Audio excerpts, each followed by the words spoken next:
à tous et bienvenue dans cette nouvelle vidéo. Aujourd'hui on se retrouve pour le book haul mensuel, donc pour tous mes achats du mois d'août.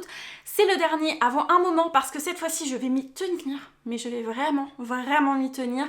Je ne vais pas acheter énormément de livres les mois prochains, donc j'essaierai de regrouper tout ça plutôt en fin d'année. Mon but c'est d'acheter maximum de livres par mois en priorisant les suites de sagas.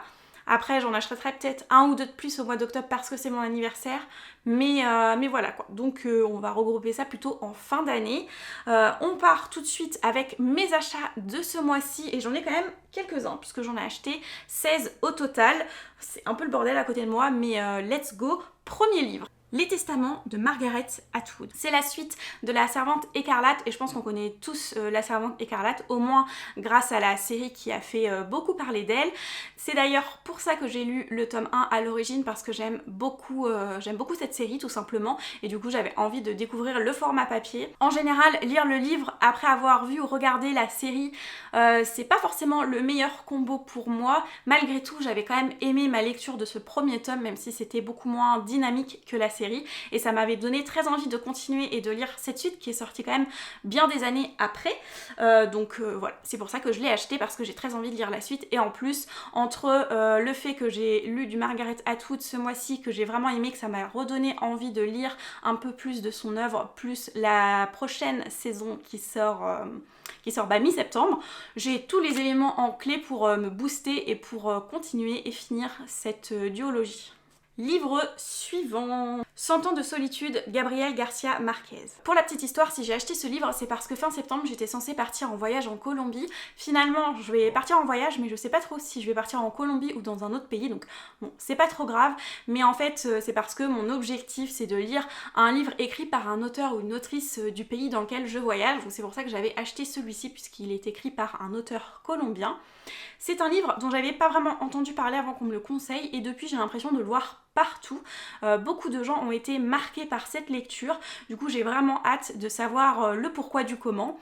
En tout cas, ça reste une très bonne opportunité de lire et de découvrir ce livre, même si je pars pas en Colombie. Et au final, ça tombe aussi très bien parce que c'est le livre qui a été choisi pour la lecture commune du book club de Patreon au mois de septembre, donc comme ça, je l'ai déjà. En ce qui concerne l'histoire en elle-même, je sais pas trop de quoi ça parle, je sais juste que c'est du réalisme magique.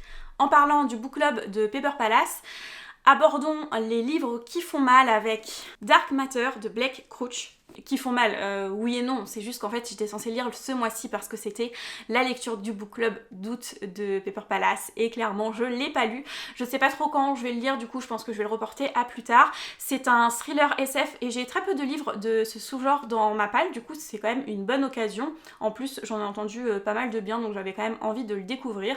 J'en sais pas plus au niveau de l'histoire, je pense que tout ce qui est thriller SF et même, vous m'avez compris, tous les livres en général, j'aime bien voilà, juste connaître les avis des gens, savoir leurs ressentis, mais pas vraiment beaucoup plus au niveau de l'histoire. Livre suivant. Anne de Redmond par Lucy Maud Montgomery. C'est donc le tome 3 de Anne de Green Gables, une série que j'aime énormément. Le tome 1, ça avait été un coup de cœur. Le tome 2, un petit peu moins, j'avais beaucoup aimé.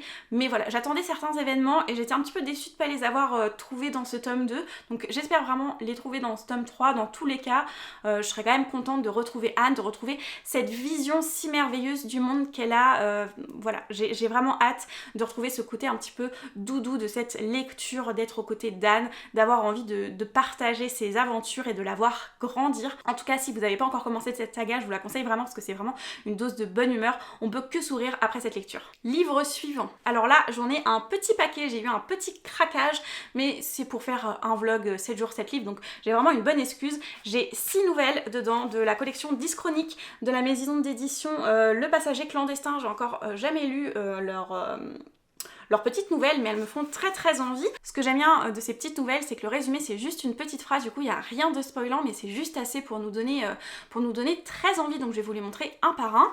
Le pense-bête de Fritz Lieber, Le testament d'un enfant mort de Philippe Curval, Audience captive de Anne Warren Griffiths, Aucune femme au monde de Catherine Lucille Moore, À voter de Isaac Asimov, À l'état de nature de Demon Knight. Voilà pour ces petites nouvelles qui me font très envie. On se retrouve très vite pour que je les lise et que je vous fasse un débrief, voir si ça vaut le coup ou pas. On continue avec un petit young adulte. City of Bone de Cassandra Clare. C'est en fait le tome 1 de la saga The Mortal Instrument en français. Je sais pas d'ailleurs pourquoi ils l'ont traduit comme ça. I don't know. Bref, je connais pas trop le résumé, je crois qu'il y a des vampires et des loups-garous dedans, c'est un young adulte qui me fait plutôt envie parce que j'en ai pas mal entendu parler ces derniers temps et c'est vrai que j'ai envie de tester un petit peu plus de young adulte, enfin tester, j'en ai déjà lu pas mal, mais c'est vrai que en ce moment je teste pour savoir si ça vaut le coup que je continue ce genre ou si je passe que à de l'adulte. Parce que c'est vrai que quand j'en entends parler, j'ai toujours très envie, mais en général, je suis plutôt mitigée dans mes lectures, donc voilà, je vais faire un test. Je sais pas si c'était le meilleur livre pour faire un test, parce que c'est quand même une saga à rallonge, donc voilà, je m'engage dans cette saga à mes risques et périls, mais si j'aime bien, eh bien au moins ça fera un univers assez long, et c'est toujours un plaisir de pouvoir continuer et rester longtemps dans un univers, donc voilà, j'espère que je vais aimer. Achat suivant. Steam Seller, le tome 2, Les Alchimistes, et Steam Seller, le tome 3, Le Passeur d'âme. J'ai donc acheté cette suite et fin de saga parce que j'avais beaucoup aimé le tome 1, j'avais bien aimé l'ambiance des pirates de l'air, j'avais bien aimé aussi tout le côté mystérieux autour des alchimistes, de la cité perdue, donc j'ai vraiment hâte de retrouver Prudence et toute la petite famille de cœurs qui s'est formée au fur et à mesure du tome 1 et qui, je sens, va se consolider dans cette suite de saga. Bref, ça fera aussi l'occasion pour moi de cocher une saga validée dans ma liste des sagas en cours, et ça, on peut pas dire que c'est pas satisfaisant. On va parler réédition avec le livre suivant.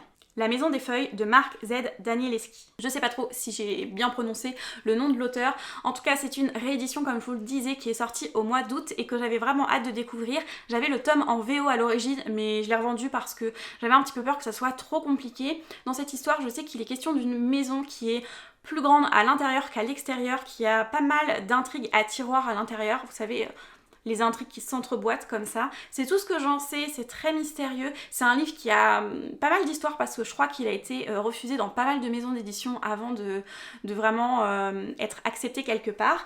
Et puis aussi, il y a surtout une mise en page hyper particulière dans ce livre qui fait que c'est très mystérieux et voilà, j'ai envie de résoudre ce mystère. L'avant-dernier livre, After de Oriane Velten. Je vous en ai déjà pas mal parlé sur la chaîne parce que c'est la LC du Galactic Book Club de ce mois-ci, du coup je vous ai fait plusieurs fois un résumé. Je vais pas vous le redire ici, en tout cas c'est de la science-fiction écrit par une autrice francophone. Du coup je vais profiter du Cocorico Challenge et de la LC pour découvrir cette histoire dont j'ai entendu énormément de bien. Et le dernier livre, le tome 2 de Elle, Universel, écrit par Kit Toussaint et illustré par Aveline Stockart. Et donc ce dernier livre, c'est une BD, j'ai pas trop l'habitude d'en acheter, j'en achète pas tant que ça, mais ce tome 2, j'avais très envie de l'acheter parce que j'avais plutôt bien aimé le tome 1 et surtout, j'adore les illustrations d'Aveline Stockart, c'est vraiment une artiste que j'admire énormément, du coup j'étais obligée de l'acheter rien que pour ça. Et sinon dans cette histoire, on suit Elle, une jeune fille qui rentre dans un nouveau lycée et qui est atteinte du TDI, donc du trouble dissociatif de l'identité.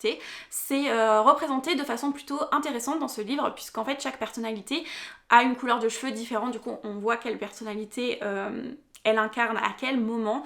Je pourrais pas vous dire si la représentation est hyper fidèle parce que je ne suis moi-même pas atteinte de ce trouble, donc je voudrais pas trop m'avancer dessus parce que bon, il y a une part aussi fantastique dans cette BD, donc voilà, je suis pas sûre à 100% que ça soit la meilleure représentation du trouble, du coup je voulais juste vous prévenir au cas où. Voilà pour ce qui est de mes achats d'août. N'hésitez pas à me dire vous combien vous avez acheté de livres ce mois-ci, s'il y en a en commun, si vous en avez déjà lu, quel est le livre qui vous fait le plus envie parmi celui que vous avez acheté. Je serais ravie de discuter de tout ça avec vous en commentaire, et sur ce je vous dis à très vite dans une prochaine vidéo, et en attendant je vous souhaite d'excellentes lectures. Salut!